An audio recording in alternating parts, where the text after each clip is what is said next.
আসসালামু আলাইকুম viewers, welcome to my channel Sumi's delicacy. চারদিকে চলছে আমের মৌসুম, তাই আজ পাকা আম আর সাবুদানা দিয়ে এই গরমের জন্য পারফেক্ট একটি ডেজার্টের রেসিপি করে দেখাবো। চলুন শুরু করা যাক। প্রথমে আমি 4/1 কাপ পরিমাণ সাবুদানা নিয়ে নিচ্ছি আর দিয়ে দিচ্ছি হাফ কাপ পরিমাণ পানি। এই পানি আর সাবুদানা 30 মিনিট ভিজিয়ে রাখবো। চুলায় একটি পাতিল বসিয়ে 750 ml দুধ দিয়ে দিচ্ছি।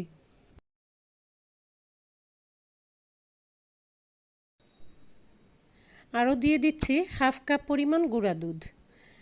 এখন ভালো করে মিশিয়ে নিচ্ছি, আর চুলাটা কিন্তু আমি এখনও জ্বালাইনি। দুধটা আমি জাল করে নিচ্ছি, অপেক্ষা করছি ফুটে ওঠার। 30 মিনিট পর সাবুদানা কীরকম ফুলে উঠেছে দেখুন। আর এইভাবে পানিতে ভিজিয়ে নিলে সাবুদানা তাড়াতাড়ি সেদ্ধ হয়। দুধটা ফুটে উঠেছে, এখন আমি পানিতে ভেজানো সাবুদানা এর মধ্যে দিয়ে দিচ্ছি। আর সাবুদানা দেওয়ার সাথে সাথে এটা নেড়ে দিতে হবে, না হয় সাবুদানাগুলো দলা পাকিয়ে যাবে। আর সাবুদানা সেদ্ধ হতে 7 থেকে 8 মিনিট সময় লাগবে।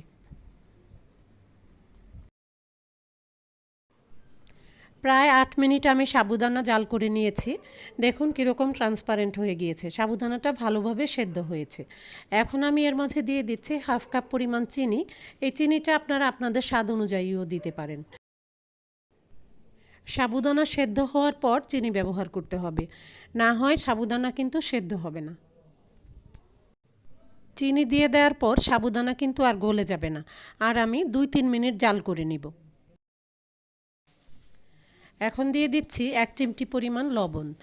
মিষ্টি খাবারে একটু লবণের ব্যবহার এর স্বাদ আরও বাড়িয়ে দেয়। মিশ্রণটা যখন এরকম ঘনত্বের হবে তখন আমরা চুলা থেকে নামিয়ে নিব। সব মিলিয়ে মিডিয়াম আঁচে এটা আমি 15 মিনিটের মতো জাল করেছি। ঠান্ডা করার জন্য মিশ্রণটা আমি এখন একটি পাত্রে ঢেলে নিচ্ছি।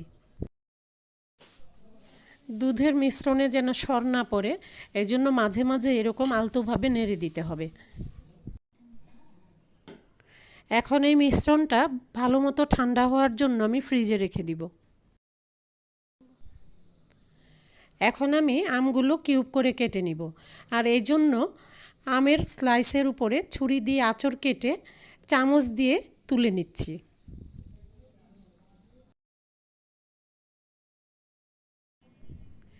এভাবে বাকি আমগুলোও কেটে নিব।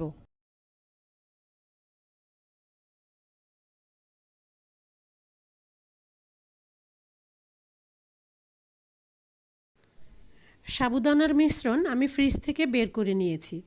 এখন দিয়ে দিচ্ছি হাফ কাপ পরিমাণ কিউব করে কেটে নেওয়া আম।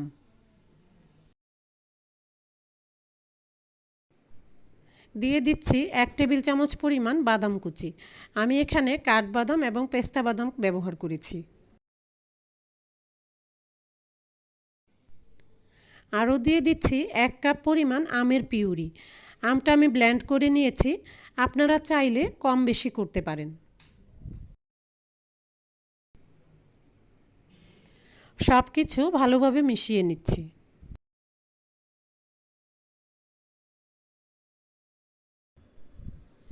দেখুন ঘনত্বটা এরকম হয়েছে।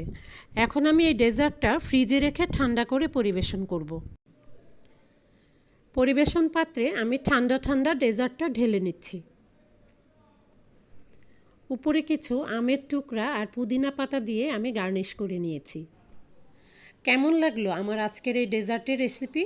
এই গরমে কিন্তু এই ডেজার্টটি খুবই হেলদি আর রিফ্রেশিং। বাসায় অবশ্যই ট্রাই করবেন। রেসিপিটি ভালো লাগলে আমাকে কমেন্টে অবশ্যই জানাবেন, আর আমার চ্যানেলটি সাবস্ক্রাইব করতে ভুলবেন না। আজ এখানেই বিদায় নিচ্ছি। সবাই খুব ভালো থাকবেন। আল্লাহ হাফেজ।